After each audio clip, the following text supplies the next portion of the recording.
So we're attempting to create a copy image disk of X-rays, and we formatted our DVD-RW because it was giving us an error, like we didn't have the right type of disk. But what's normally supposed to happen is you open your X-ray client software, which is open now. You make sure that the box next to the patient which you want to make X-ray copies for is checked. You make sure that only one patient is checked, and then you click on the words Create PDI. The box will pop up. It says PDI Creation Wizard.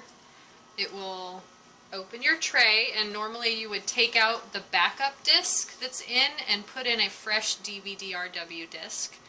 Our DVD-RW disk that's blank is in there now because we formatted it. Press the button to close the tray.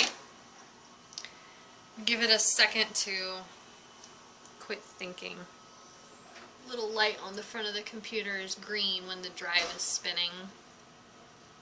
It's running. Okay, well, it turned off. So let's try clicking the next button and see if it likes the disk that we used. It says unsupported disk has been inserted. Disk is unwritable. Okay. Let's try again with a different disk, shall we? Okay, so we figured out that maybe we were using the wrong type of disk, and that the CD-RW is just for creating a full system backup disk. And now we're going to try using the CD-R to make a copy of our patient. So, again, create PDI. Preparing to write data. It opens up the tray. You take out the backup disk. You put in our new copy disk that's fresh and blank. Then on our PDI Creation Wizard window, we hit the Next button. And then you see a progress bar because we used the right CD this time. And it's creating your write data of your X-ray images. After it reaches 100%, the computer will open up your tray. So we'll just watch our progress bar.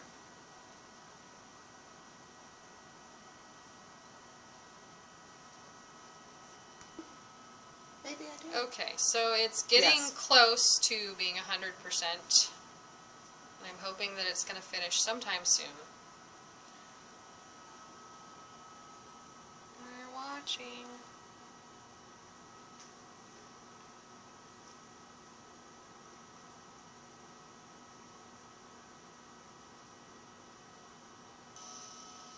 It finally reached 100% and it opened the tray. So when the tray opens, make sure that you take your brand new copy disk out and put in your full system backup disk that you were using and close the tray.